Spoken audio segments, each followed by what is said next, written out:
What's going on, everybody? Welcome to Artists Like Us, episode 7. I am your host, Jay Powell.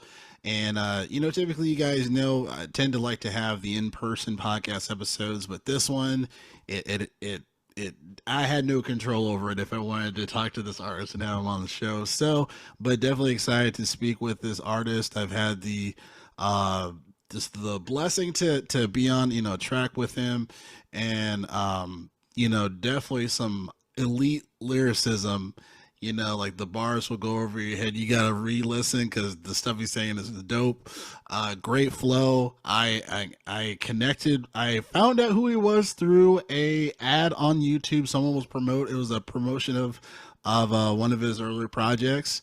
I was like, "Yo, this guy is dope," and I actually mentioned this artist in our group meeting for when who else we're going to have on the show for the Music Blitz podcast. Shout out to Preston, and we interviewed his album. He gave us the green light on that, and just happy to connect with him, and keep being able to communicate with him. Blaq Kush, what's going on, bro? Yo, what's up? What's up? How's it going, Joe? Much, man. Nothing much. Just same old shit, and then trying to, just trying to heal and not drink as much after the election stuff. Yeah. Oh my God. Yeah, man. Yeah. I mean, Yeah. it was like I didn't even have time to be hopeful. I was like 8 o'clock. I'm like, God damn! I looked. This motherfucker got everybody. You know what I'm saying? So I was Yeah. like, I thought Reagan was like president again. Like California was almost red for real. I'm just like, holy cow! So interesting times indeed. But I know a lot of people were upset, and so I Yeah. was making a lot of music that day actually, just to kind of like, or even the day after, just to Hmm. kind of like get my mind off it, and so like, well, it's just kind of back to square one when it comes to the black folks or just Oh, people in general, hello? as far as like we're just gonna take care of everybody, so take care of each Yeah, other. yeah. You know what I'm saying? So how have you been these past couple of days? Of course, you don't have to Yeah. you don't have to be as detailed if you want, but how are you feeling these days recently? So I've been good. I've been good. I mean, I had the same thing with the election. I literally checked my phone. I thought I was like, I don't know, I thought I was like on the wrong website or something. I was like, yeah, Keep refreshing. I mean, I can't. yeah, yeah. It's like This is I a can't bias believe shit. this Let is me go to happening. yeah, um, certain websites. but besides that, I've been good, man. I've been just working up. I'm actually finishing up an album. Oh, That's nice. actually, that's actually another reason why it's crazy you hit me up because I'm literally about to finish it up this week. I have another studio session I think on Sunday. Nice. Yeah, and I'm about to try to finalize it. Maybe like one or two more mixing sessions. I think it should be good. That's fire, man. That's Yeah. fire. Yeah, and that's one thing that I definitely want to generally start out with kind of your origin, if you will, but just Mhm. your drive of pumping out music, these music videos that you've been cutting up and editing. I'm just like, Yeah. homeboy is working, Jack. Like, bro, like your work ethic is crazy. Thank you, man. Yo, and thank you. I mean, it's always a challenge with work, with just having that 9 to 5. I feel like when I was in college, it was like a lot easier. And Right. that's another thing a lot of artists don't really realize. It's just like having that when you have that time, it's like take full advantage of it. Right. I agree. I 100% Yeah. agree, man. Yeah, because I try to do what I can with the art and stuff and just stuff that I'm into. And some people are just like, "How do you get all these things done?" I'm just like, I mean, I just schedule shit. Yeah. It's like, can't work Tuesday, can't work Tuesday. Hey, can we do it this day? Okay, cool. And then my wife's like, Yeah. okay. And I just had to figure that out afterwards. But no, I agree. It's like, yo, we got 24 hours in the day. I work 8 hours a day. Like, I got some time to get some shit off. So Yeah. yeah, that's real shit. So, I kind of just do an origin thing here in the podcast. So, as far as usually I like to ask, kind of like, what was kind of your first memory of music? What was that for you? If you recall, like one of the really first memories of music for you that kind of was just like that never that kind of stuck. Yeah. Yeah. What would that be for you? Um, so man, I mean, I've been listening to music, I guess, my entire life.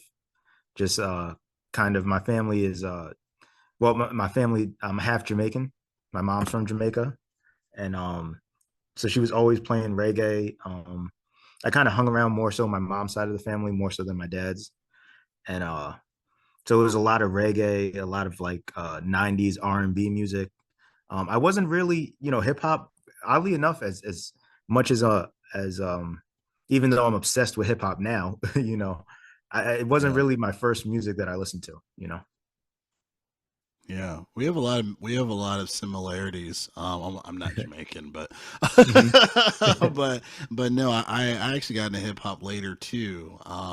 It wasn't really played that much in the house. Like I knew my dad liked Big a lot, like when he was a kid, Yeah. but getting older, like he didn't listen too much of it as well. But I ended up taking a lot of my brother's CDs, and he had like Stillmatic and all this stuff. So just like borrowing his CDs while he's out and about doing whatever, Exactly. Yeah. just kind of Yeah. started that. So that's interesting. So, was there any particular reggae artist that you recall listening to Oh, growing up?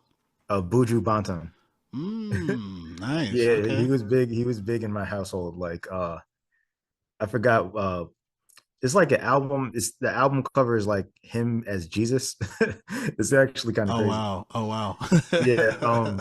But that album, I think it was dropped in like 2003 or 2002. That was like always playing, like in my Nice. house. And obviously, like Bob Marley, Barrington Levy, um, a lot of different reggae artists here and there. Yeah. Yeah. So when did you? So I know you say you got into hip hop later. Mhm. When was that? What was kind of some of the first albums that you kind of came across? You're like, yo, like I fuck with this. When did that happen for you? Okay, so I would say that was the end of elementary school, like right before getting into middle school. And it was the same, just as you were saying, just like I mean, I'm an only child, so I didn't borrow my brother's CDs, but it was really like my aunt and uncles, you know, because they kind of grew up more so with 90s rap. My mom's one of the older siblings, so she didn't even my mom didn't even really acknowledge hip hop. That's how kind of like her generation was. They were like, she's from the generation where they still thought it was a fad, kind of. Oh, okay, yeah, like this will Yeah, blow over. Yeah. exactly. Yeah. Mm, mm. But my uncles, they were actually, when they were in high school and stuff, they saw Wu Tang live and they saw, Das Effects and all types of different types of artists. So just borrowing their kind of CDs, that's really what got me into rap. Nice. And then as far as like taking upon it yourself, as far as like to try it out, try Yeah. writing and rapping. How far was that from when you started listening to it? So that was actually a while. That was like, so I'm probably listening to rap, uh, I don't know, from eighth grade to like high school. And then I don't really start rhyming until like my senior year of high school. I mean, I'm writing raps here and there, kind of, doing like ciphers, not like, official like ciphers to a platform, just like rapping with your friends. Um, but yeah, I didn't really start trying to like record myself and put albums together until like my senior year of high school. Oh, okay. And what when you were rapping with your friends, like was everyone else rapping too, or like it was just Yeah, oh, that's yeah, cool, that's dope, that's dope. It's funny, man. Like when I started rapping, like my other friend Yard, like he would try a little bit every now and again, but I feel like we were like the only two that like were like yeah, like we can try to do some stuff, you know what I mean? And then like they're like these kids, other kids like in the quad that were like they're like senior year, and we were like sophomores or whatever.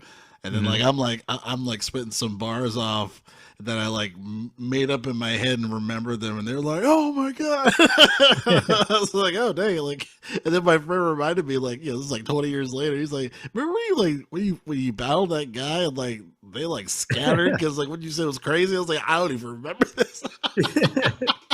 I was like, "That's not even the type of music I make now." I do hip hop, Yeah, but it's like, I just thought the whole thing was funny. So I'd be like, "Man, Black Kush would be even someone not to fuck with if trying to battle at lunch." But man, but shit. yeah, well, that's a funny thing because I didn't really so I actually have that experience too, because like I grew up in Long Island, really, and that's where I would kind of spent like most of elementary school, middle school, and like half of high school, and then I did my junior year and my senior year in Albany.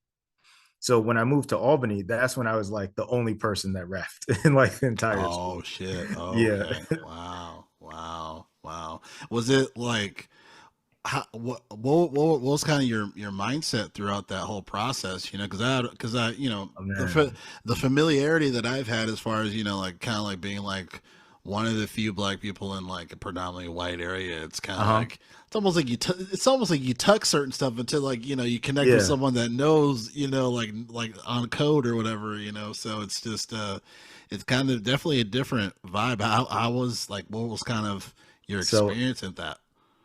it was interesting. It was interesting. So it's like and that's the thing too, because it's like there's levels to stuff. So it's like I grew up like even before I went to elementary school, I kind of grew up mostly in Queens. So it was really diverse, when I guess during that time and stuff. Then I moved to Long Island and it was kind of it was less diverse, but there's actually a lot of black people in Long Island that people don't really, talk Okay. about. Okay, right on. Right Yeah. on. Interesting. But when I moved to Albany, that's when it was really like, you know, just like I think I was one of three. Yeah, there were only three black kids in the entire class. Oh wow. Yeah. Wow. Wow. I mean, That's the entire crazy. grade, basically. Yeah. Yeah. That's wild, man. Yeah, because where I was, it was funny because I got a district. This is when district transfers were a lot easier in school. Now it's like Uh-huh. impossible almost. You know, it's like you got to like lie and say, "Oh yeah, I love that." You got to steal an address or something. Yeah.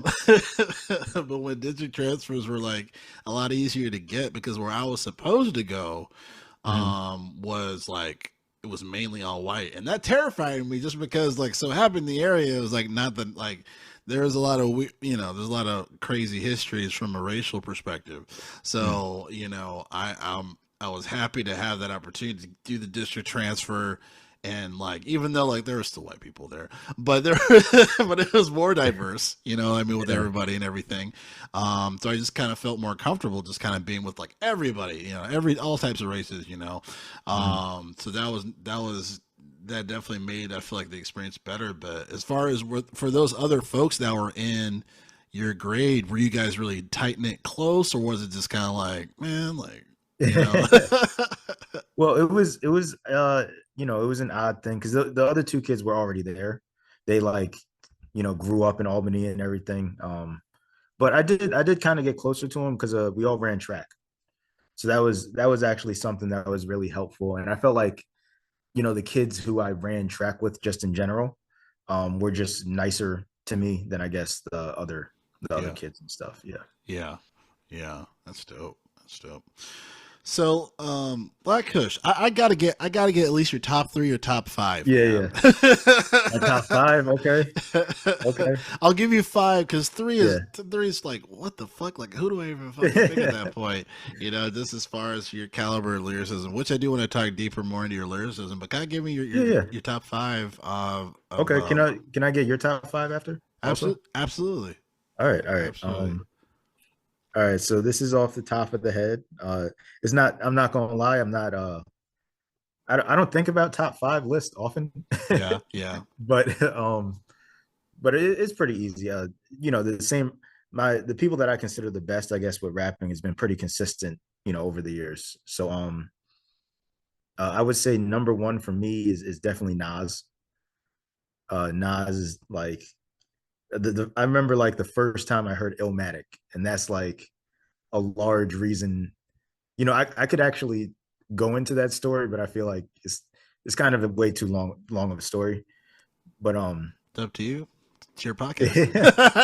yeah, basically the short version is like my aunt had Illmatic on CD, and during that time for me to like get into rap, I used to look up I would always Google like 100 greatest rap albums.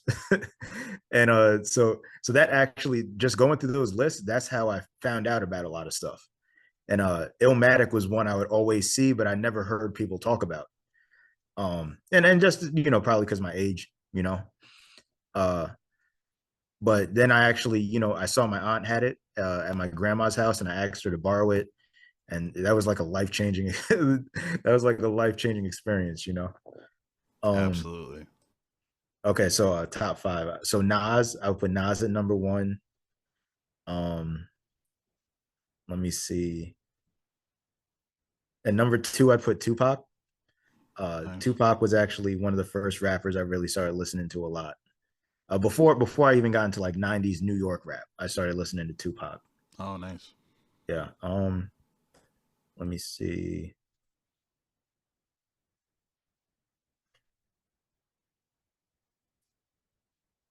Man, top five. It's difficult. Yeah. It's difficult. Yeah. I'm gonna put Andre 3000. Okay. Yeah, I'm gonna put Andre. Um, Let me see.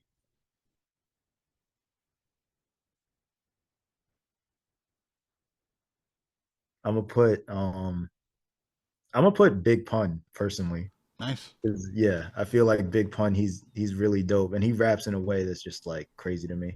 Yeah. Yeah. And let me see.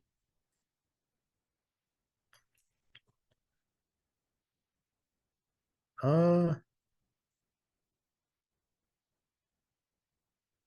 Man, I'll put Biggie at number five. Yeah, Okay. Right on. yeah.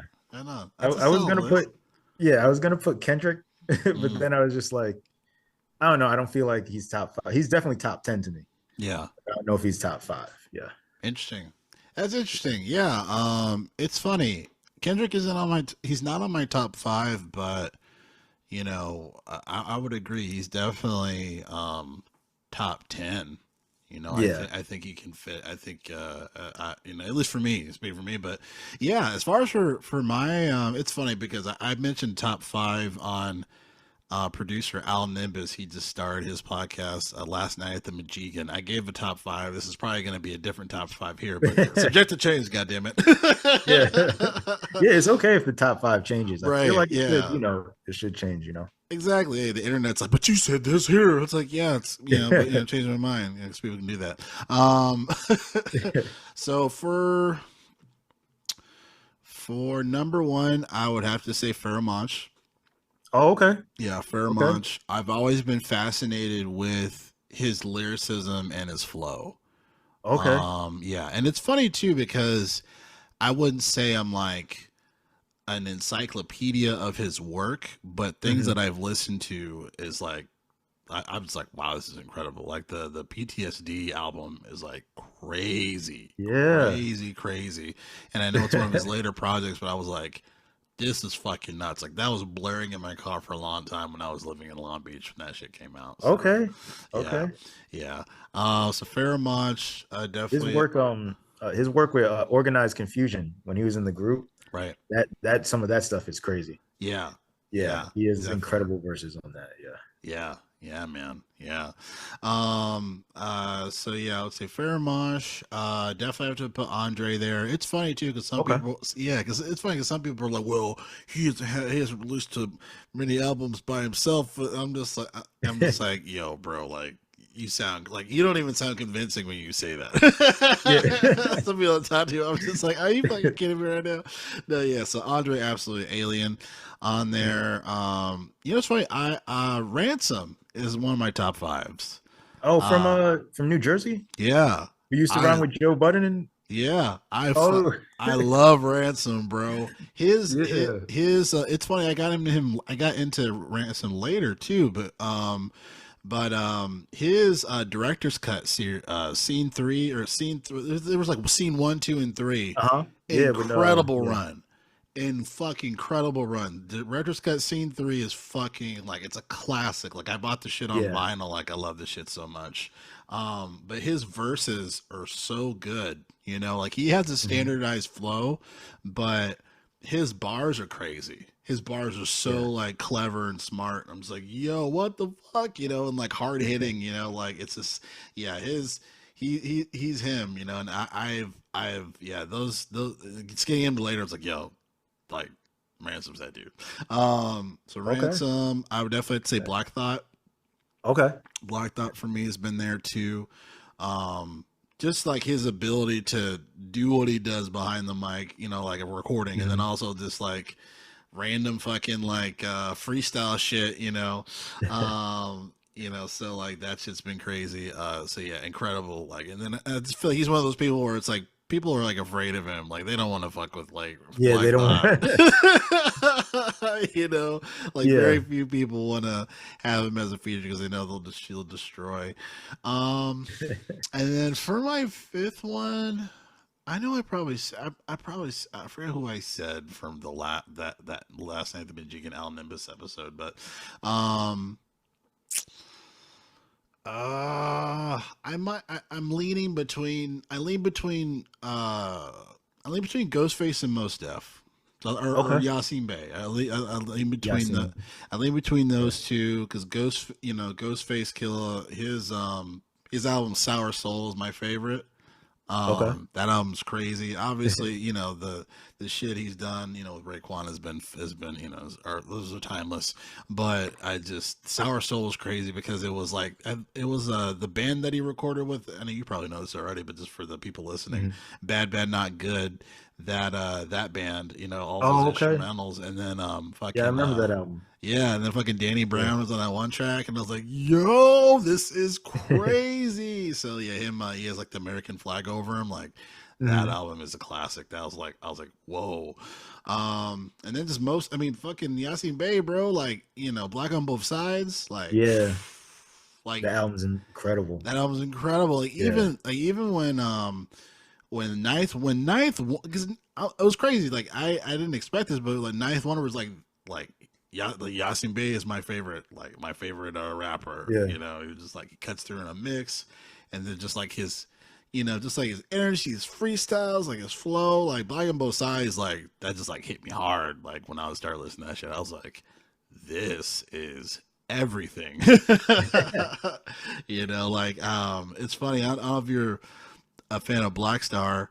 Yeah, yeah. The Black first, Star's fire. Yeah. yeah, well, it's funny because I have a lot of opinions about Talib Kweli, but I used to listen to him growing up, like Yeah. Reflection Eternal, but I'm just like, this nigga sounds crazy. What are you Yeah, talking about now? everybody. Yeah, so many people say that about Talib Kweli. But yeah, Yeah. I feel you on that. Yeah. Yeah, like, but like, cause I'm just like, well, like, I respect Reflection Eternal, but yeah, like, it's kind of wild, but Yeah. what I was gonna say was, the first album, Black Star, classic, like, just Uh-huh. like, I don't throw Hmm. that name or that term around loosely, but that is a classic. I feel like the second one really disappointed me because one it was like 24 years after the first one, and then they put this shit Yeah. on Luminary. I'm like, bro, nobody's subscribing to Luminary. I was like, I'm not doing it. I don't care if it's $11 a month. I'm not doing it. Yeah. And then eventually they put it out on Bandcamp, and I kept telling my circle of friends, like, like L Summers and D Skills Harris, shout out to them. I was just Uh-huh. like, yo, like, why do they just put it on Bandcamp? And then people can pay as much as they want to them. Like that was like Exactly. the Yeah. beauties of Bandcamp. So and then they finally release it and everything else. I'm like, okay, guys, whatever, but I digress. I was gonna say, I was actually gonna ask, what did you think of did you get a chance to hear it, the second album? I did. I did. Yeah. Yeah. The Reddit gods hooked me up when it was on Luminary, and they were like, "Oh yeah, here's the link to." I was like, "Oh snap!" So I listened to it, and it's funny because Yasin Bey's performance is dope. Uh-huh. I feel like he saves a lot of those songs. Yeah. Some of the tracks that Tyler does is good, but there's a the one thing that I was really disappointed with to me was the production. I didn't really care for Okay. what Madlib did there. Okay. I feel like a lot of it was spacious and like, but not in like a good way. Like it just I don't know. I think he's done much better on many other projects. Like obviously some of his greatest work he's did with fucking MF Doom. Uh-huh. I'm trying to think of the name of that of the oh, Mad Villainy. Like that's like one of Yeah, my Mad favorite albums Villain. of all time. Yeah, that's one of Yeah, my favorite albums. And that production's fucking insane. But and I know he's been doing a lot of shit with his iPad now. So now he's been using his iPad for over like, yeah. I don't know, like 10, 20 years or whatever. And that's fire. But yeah, I didn't fuck with the production too much. Well, Okay. how'd you feel about it? Um, I like some songs here and there. I do Yeah. like the new flow Most Def has Okay. on a lot of his stuff. I actually feel like yeah, it would be I actually feel like it's dope. I want to hear like more of what most Def would have. Yeah. And anytime he has a feature too, like I heard him on a West Side Gun track and he killed that. You know, anytime he has a feature, it's really interesting. I just wish the music was more accessible. I agree. No, I agree Yeah. definitely. Yeah, his. Well, it's funny because one of my favorite albums from him too is the New Danger. Okay. Really different sounding album. Have you heard that one? No, I actually haven't. Oh, I okay. Yeah. Yeah, really different. It has like a really heavy rock notion to it in some songs, and some are more like bluesy. And then Hmm. there's like mad different. There's even there's a fantastic song. I think it's fantastic. But it's called Marvelous Marvel, where he's kind of responding to Marvin Gaye on the what's going on. He's kind of like telling him like what's going on. Like nigga, it's crazy out here. But it's such an epic song, and like there's just I just love how he mixes like these singing flows, Uh-huh. alongside with his rapping, and he has a great singing tone, vocal tone too. So Yeah. it's not like the producer has to save him with the with the auto tune and all that shit. It's like no, like he's got a pretty nice key range, Yeah. So him being able to mix that, I feel like he inspired a lot of fucking people, that do that shit now, obviously, like, I mean, I don't know if Drake would say it, but definitely I feel like he was listening to kind of what Yasin Bey was doing back in the day, and Uh-huh. mad other people, so it's just interesting to think about those things. But I wanted to get into your music. So Okay, yeah, yeah. Let's talk about it. Yeah. so obviously, one of the first projects that I heard from you, was the No Dental Insurance, which we Hmm. reviewed on the Music Buds podcast back in the day, which I enjoyed very much. Very very much. Thank you, man. Thank you. Yeah, yeah. I was like, this is dope. Do you still keep in contact with any of those artists that were featured on the album? Are there any other on any of your future stuff, or what's kind of your Yeah, connection with yeah. them? So I haven't collabed with any of them. I used to be in the group Urban Architects, NYC, and they're all on No Dental Insurance. And Mm. I think the album I had after that, I did another one called Ghost of Jazz Musicians, and they're on that too. Oh yeah, that's a dope Yeah, track yeah, too. That's a dope album too. Yeah. yeah, yeah. Thank you, man. Thank you. But yeah, I keep in contact with Young K. I've been talking to Young K here and there. Young K, yeah, his Yeah, verse was great. I loved his verse. I want to Superfire. He did a verse on that, right? yeah, yeah, yeah, yeah. Loved it. That's Loved it. yeah. Yeah, let him know. Yeah, let him know I said what's up because I really fucked with his performance there. Yeah, yeah, yeah. And we don't specific like collaborations in the future. Like we haven't been in the studio together. Part of the reason is, because I moved. I'm in completely space. Um, but we recorded so many songs as urban architects. We would for years we were going to the studio at least once a week. And most of the time it would be all three of us. Sometimes it would just be two of us. So we just have a bunch of recorded material.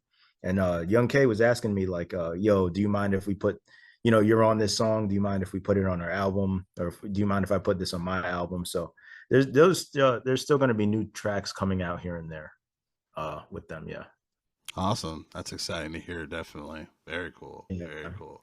And then of course, you have this There's Always Hope, volume yeah, series, which I found really interesting. To as far as just like really checking out each volume, and I feel like each volume, and of course obviously I'd like for you to speak to this, as far as like I feel like each volume has kind of a different theme and story, if you will. Yeah. kind of very vast, different kind of just like moments in time, you know. And I remember we came up with the first one, and I was like, oh wow, this is really good, really interesting, you know. And then we came up with the second, third, and fourth. I was like, yo, okay, let's do it, let's go. Talk to me a little bit as far as like maybe just kind of like conceptually, like kind of what Mhm. you're kind of going for some of those, you know, some of those projects. Okay. So yeah, it does represent different kind of spaces and time. The first one was really kind of I don't know, I guess returning to my roots, I guess, in the sense of so the first one is that's the only album out of everything I've ever put out that I actually mix and master. Oh wow, Like the first, you mix and mastered everything on the first one. Wow. yeah, I mixed and mastered it. I recorded myself, and none of it was really done in like a professional studio. And that's how I started when I first, started recording myself when I was a senior in high school and stuff. Obviously, it's different, very Mm, different now, but it kind of felt like a return to my roots, kind of a little bit. nice. Nice. That last it's funny. There's certain songs stick out. I feel like obviously like on any album you listen to, right? Uh-huh. But that last track really that was some really great storytelling that you did there. You know, I was like, whoa, this is really intense. You know, really impactful. You know, so definitely kudos to you on that. Thank you, man. Thank you. Thank you. Yeah, I wanted to I kind of wish, I wish each album had a more direct concept. It is kind of more so just of what I'm recording around that time and how I'm feeling around that time. But they all kind of do deal with I don't know, I guess the I guess the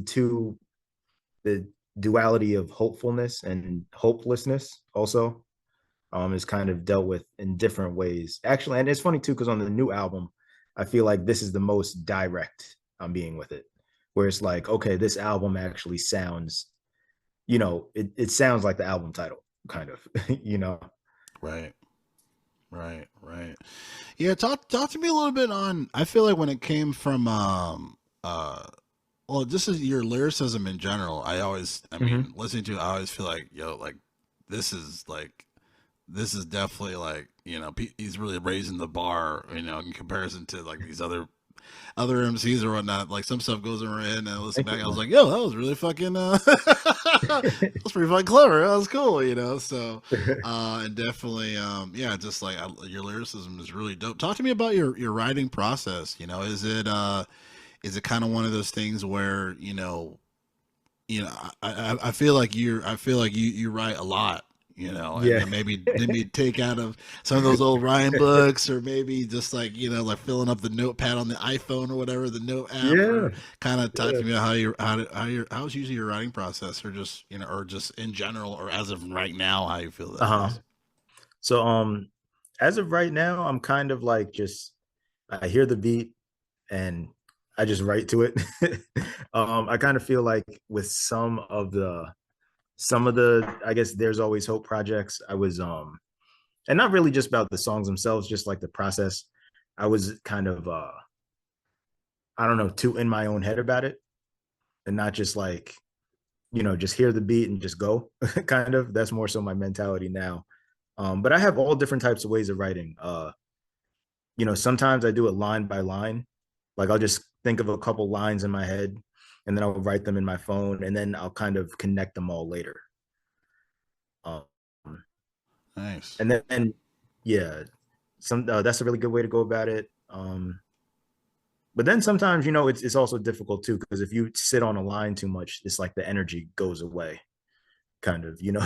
Yeah, yeah, yeah. Because there's even sometimes too where I'm like driving around, and then I'm just like, just kind of saying whatever, and then a dope line comes up, and I'm like, I need to write this down, but I'm driving.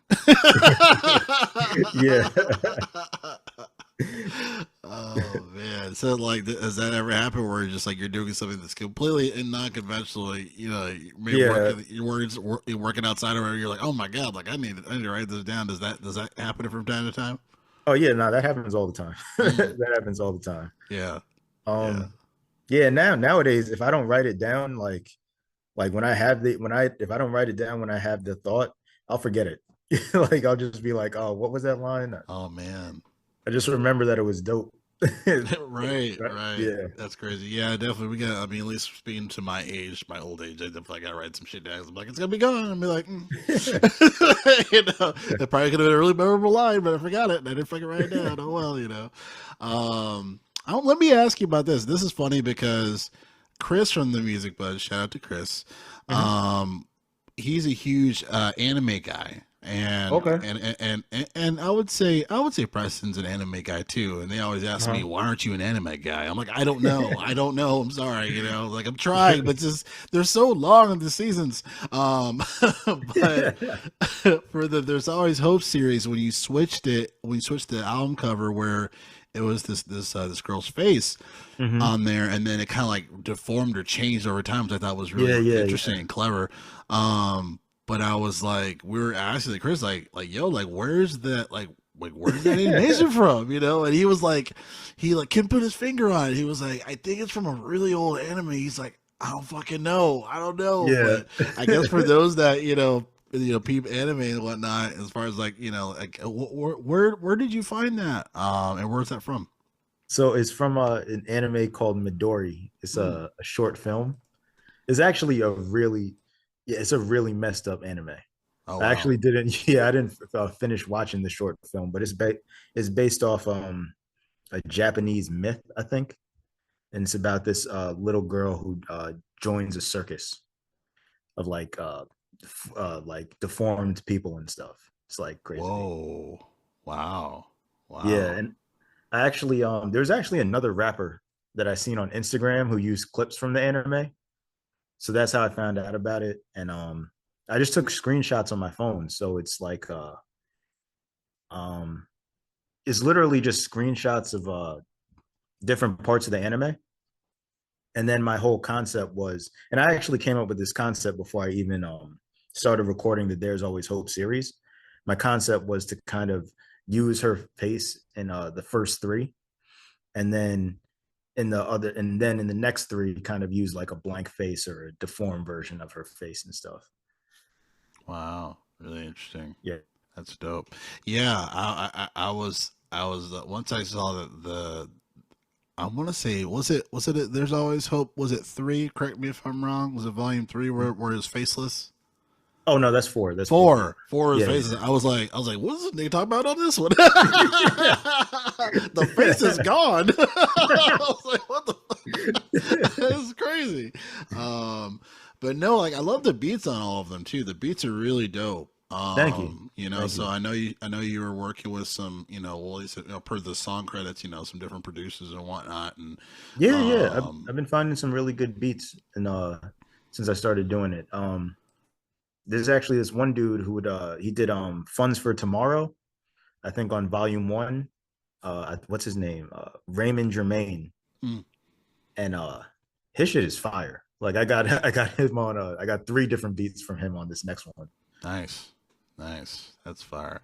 Yeah. Yeah, man. I love that synergy between a producer and an artist. I always feel like it's so like it's like everything, right? I feel like it's just when it comes, Yeah. especially when it comes to hip hop, it's like, yo, like, that is what just kind of just makes the glue of just like that energy, that fire, and yeah, hang on to that dude, you know what I mean? And I'm sure he's gonna hang on to you because he's like, yo, Yeah. like your shit sounds fire over my shit and vice versa, so definitely, just instinctively, if it's just like, yo, this, like, we need to keep collabing, like, so I'm glad you guys are still working on stuff together for projects and whatnot. That's dope. Yeah, I mean, that's one thing the whole There's Always Hope series that is like I've really learned is like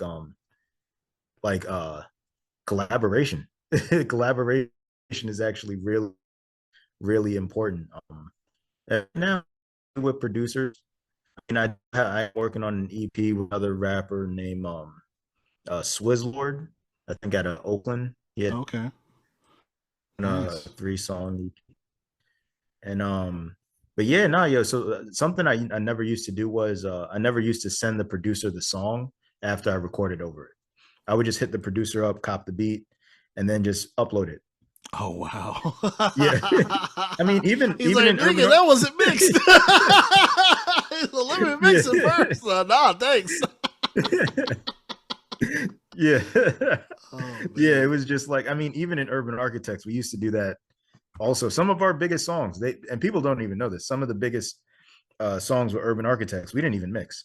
It was just we recorded this, we hit Yeah. the producer up like the next day, and then the next thing you know, we upload it. Um, That's crazy. Wow. Wow. yeah, I'm not doing that now though. I'm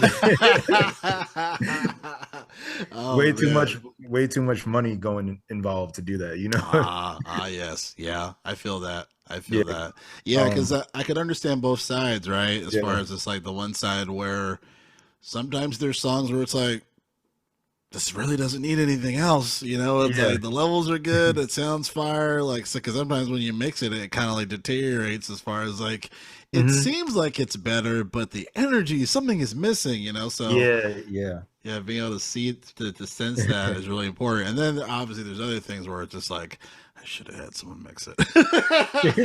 I've had that for some of my older projects, and just like, why didn't I take more time just to stare at the computer and fix some shit? You know what I mean? So it's always just a funny process. And sometimes it's just the levels, really. It's just True. playing around with the levels and making sure that's right. Right. Um, Right. Definitely. Definitely. I think one of the first. I want to get back to your projects too in just a bit, yeah, but go ahead. I remember one of the first things that we worked on together. I think I was, I was like, hey, I was like, you do for your feature for my project for Remember Who You Are, and you killed that track. You know, you killed that Thank you, track man. on there. That Thank was you. really dope. You know, that was really fire. I was like, damn. I said, this nigga be right, Jack. I was like, yes, like, this is fire. You know, and then also the track that we did with unregistered user. Shout out to unregistered user. It's funny Yeah, because yeah. he uh he loves how you start your verse, and every now and again he'll. Yeah, we'll be like on a chat or something on Instagram, and he'll be like, "Peace, peace, peace, peace." From here, so now that's just something that we all do now. We're just like, "Oh, Yeah, peace, yeah. peace, peace," you know. So, oh man. But yeah, bro. But yeah, definitely, yeah, definitely fire. But yeah, I just yeah, as Yeah, far as man. for just yeah, as far as for just yeah, as far as just how you work through songs and Hmm. and write them, I just really fucked with that. Evil Be Gone is what I'm referring to for those who are like, what is the song you're Yeah. referring to? Unregistered users, Evil Be Gone. You know what I mean? And Blaq Kush were on there. So, but Yeah, yeah, actually I got some more stuff too. Just speaking about like collabing with producers, mm, unregistered user, he hit me up because I guess he's doing a project where he's having a bunch of different rappers featured on his beats. And we did some drumless a drumless track. oh And nice, yeah, yo, and it was really dope. Like I was even telling him like, yo, we should do a whole EP of this.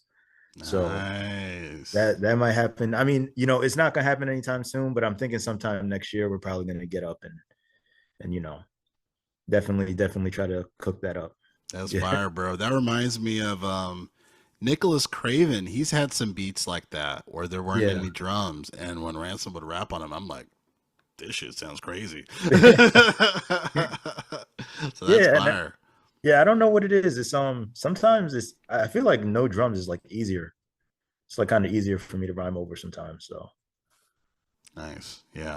And yeah. sometimes too like that air in that space, like sometimes it kind of gives more of like the narrative, and maybe being able to obviously from a lyrical perspective you have a little more room, right, to as far as like how you want to add your flow. But then also too, like if it's just like sometimes if it's just like a really dope sample and you adjust it, and pitch it down so you don't get sued, uh, like sometimes like that's really all that's needed. Sometimes like very rarely, but I think sometimes drums get in the way sometimes for some Yeah. samples where like the story's Yeah. already there. Like you already found the story. Now you just have to really just kind of like add that additional narrative to it, lyrically. So I definitely I can see why certain people would like some songs without drums. But I would love to hear a project like that with you and Unregistered User, especially. Yeah. That nigga Yeah. don't play. As I do, shout out to Reggie. His producing skills are crazy. So, Hmm. mm, mm. Yeah, it's gonna be interesting. I think it's gonna be really interesting, really psychedelic sounding. Right on, right on. You just came out with a track. No Longer Here. Yeah, yeah, yeah. And With I Bankrupt Beats. Yeah. yeah, that was really dope, man. There are some lines that stuck out to me that I was just like cracking up, like the line where you say, in the barbershop giving bad advice. I was like, yo, that is so like it's funny and it's true at the same time. Like Yeah. it's like, yo, that is great. I love that you started like that. That's crazy. And then your line where you said, it's fun and games until I think it's like it's fun and games until those bullet comes where the bullets come, where it's or where those slugs come, like it started raining, and I was like, Oh yeah. that was nice. That was Yeah, really yeah, good. yeah. That was really good. So yeah, definitely dope lyricist. Bankrupt Beats. How did you connect with him or with him or with that producer? It's him. It's him. I think he's out in London, I think. Oh Uh wow. but yeah, nah, that's actually through Architects. Architects, we did what is it?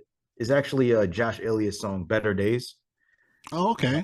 Yeah, that's a Bankrupt Beats instrumental. Oh nice, Yeah. nice. Shout So out to he him did, too, man. Josh, yeah, yeah, yeah. he's really Josh dope is too. dope. Yeah. Right on. Um, so he had reached back out to me, I think earlier this year. And I would just had the beat for a minute. But it was dope though. It was dope. So that song is interesting because I actually recorded three, like I didn't, so normally I record everything at once, like all three verses. Or I just try to, finish up the song in just kind of one take. That song No Longer Here is dope though, because I just recorded one verse one day and then I'm just like, okay, I'll get back to this when I can, And I was a little worried about that because I was worried if like the energy is gonna, shift throughout the song. Um, but it worked, it kind of worked. And I kind of like working in that relaxed pace, not trying to have to be like, okay, the beat's 3 minutes, so I got to rhyme for 3 minutes right now, or you Right. know. Yeah, no, absolutely. Yeah, because yeah, definitely. I definitely understand that because, yeah, I'm working with L Summers. Shout out to L Summers on a Mhm. big project. And, I remember making some verses and I'm like, yeah, this is all I have. It's just kind of Yeah. like you helping someone move in. And you're like, that's all I'm doing. I'm not after the fridge. I'm not lifting anything else. Yeah. Sometimes you feel that we're just like, yo, I got a 6 minute instrumental. I was like, yo, put some other people on this, bro, because I got a couple Yeah. verses for you. So it makes sense. It's funny you mentioned that you used to do tracks in one take. Because D Yeah. Skills Harris does that too. He's like old school like that, where he's like, "Yo, let's go," like you're recording on tape. So I was like, Yeah, "Oh, okay." exactly. Makes a lot of sense as far as for just kind of like rhyme schemes and stuff. I was like, okay. I was like, he Yeah. does because I have to. I don't like yeah. I usually don't record one take pony. I wish I did, Yeah. but it's just like yeah, take a little break. This But is that's, an alter. that's a good style too. I've Mm. seen so many people that are dope. Like there's so many people that punch in on certain lines and you would never even know. You would have no Right, right. Sometimes when it's too much, it's almost like a problem where it's like, yo, I'm not trying to be idea. punching power. You know what I'm saying? Yeah. Well, yo, Do it here and here. it's funny too because like some of the younger, like the TikTok rappers and stuff, like the punchline style, it's almost a style to hear the punch. That's true. It's That's very crazy. true. Yeah, it's crazy. I think my friend was telling me that, and I was like, oh wow, like it's kind of almost like a style in that regard. So Yeah, very yeah. interesting. Yeah, it's crazy, man, how people record this shit these days. Um, one of the last things, man, tell me a little bit about you got this new project that saying that you're Yeah, working yeah. on and almost done. Tell me a little bit as far as does it connect to the There's Always Hope series, and Mhm. then just kind of like I'm sure you don't want to give too much conceptually, but it's kind of what are some of the I guess previewed conceptions regarding to that Yeah. project, what led to the motivation of making it, etc. Okay. So yeah, I pretty much, I would say, yeah, it connects to the series, conceptually. Um, I would say it's more straightforward. I would say like a lot of the other projects. I want to say it's a kind of a little bit more about my personal life, more so. But I think with the beats, if there's one thing I can say, regarding those is just a lot of like soul samples, a lot of like just Yes. very yeah, very like uh ethereal, atmospheric kind of beats. It's almost borderline kind of like some Larry June shit at times, Oh snap. but I do like it though because I'm not, it might sound like something he rhymes over, but I'm not Larry June. It's like me doing, Right. me doing my style kind of. It's interesting. It's kind of like this I don't want to say nerdy, but it is kind of like this abstract alternative hip hop, but kind of done over this really atmospheric, these atmospheric and soulful kind of sounding beats. Yeah. Cool. Yeah, you've shared a couple of screen recordings, on your channel, Yeah, and I was yeah. like, that shit sounds fire. Thank I hope that makes the album. you, man. Thank you. Yeah. So yeah, I always, every time scrolling YouTube or whatever, I'm always, like, oh, let's see what, see what's really, let's stuff, checking out your stuff. So yeah, very cool, man. Awesome, awesome. Yeah, I guess as far as just one of the last things, man. I mean, of course, plug your shit. When Yeah, can yeah. we expect that project, or are you performing live anytime soon for people in your area to know about? Go ahead and plug anything you'd like to kind of promote at this point. Okay, okay, yeah. Yeah, Black Kush is Black Kush Music at bandcamp.com. Black Kush Music at YouTube, mainly kind of working on a lot of visuals right now. Um, and yeah, that's pretty much it. I'm going to try to be working on some visuals, maybe some more music videos. I'm not doing any shows, but I am getting up with a couple artists in Albany. There's a cat Nice. named there's a dude named Soduku who did 3 tracks off that's going to be on my next album, and he's always doing shows in Albany. So I'm kind of thinking like, maybe through knowing him and getting to know more people, more MCs out here. Um, maybe, I'll probably be performing eventually. Nice. That Yeah. is another that is another thing I got to kind of like, I got to start performing more, get my skills up in that also.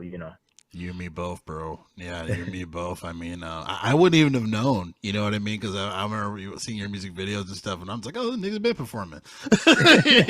What's your next show? You know what I mean? Because like, yeah, for me, it's like I just started rapping live. You know what I Mhm. mean? So it's just like, I used to do a lot of band stuff, with instruments and whatnot, but sometimes that can be expensive. So as far as those open mic stuff, or whatever, I'm like, okay, I need to start exercising this muscle of rapping. Because it's like, Jarrell, like, you rap too. You've acknowledged you rap. It's like, you put some stuff out, a lot of projects out. I was like, let's do the live thing. So Yeah, yeah, I gotta yeah. exercise that muscle too. So, but I wouldn't even know. But yeah, that's fire. That's dope. Thank you, That's man. dope. And then for those who don't know, it's obviously you should know if you saw the title of the episode, but BLAQ, right? And then Yeah, Kush. BLAQ. Yeah. Yeah, dude, it's so funny, man. When we were first having the original episode for the podcast, for Music Buds, I was like, oh, I typed just like BLACK, and then like Yeah, yeah. Mad Dudes came up. I'm like, what the? Yeah, there's other yeah. Yeah, I'm like, There's other yo, black cushions. well, yo, which one? When you did um the Q, I was like, oh, I was like, yeah, this yeah. guy knows. This guy knows. Yeah, But yo, I yeah. actually got that from I don't know if you ever heard of Black Poet. He has Sounds a couple familiar. songs. Hmm. Yeah, he has a couple songs with DJ Premier. Oh, nice. And he used to be in a rap group called Screwball. Hmm. They had I forgot what they had a song Who Shot Giuliani Hmm. back in the day, back in Oh, like wow. 2001. Yeah, That's it's crazy. crazy. Wow. Wow. Right on. Right on. Well, hey, Blackish, man, thanks for being Yeah. on the show, man. Definitely appreciate your time, and, congrats on all your success, bro. You're doing dope shit. Thank you, man. Thank you. I mean, I'm glad you reached out. Yeah. Of course. We definitely got to collab in the future, man. We got to do something. Yes. Yeah, man. Hey, let me know. Let me know. I got my, I got all my stuff set up so I can get that done. So, yes, sir. Well, folks, that's going to wrap it up here for Artists Like Us. Of course, appreciate you guys listening, watching, subscribing to the podcast and all that. And I catch you guys next time. Thanks a lot. Well, I like to stay low. I'm out to what's in my headphones. Chill and I lay back to the close. Set my mind on cruise control. Music revolves around my mind like it's an accident.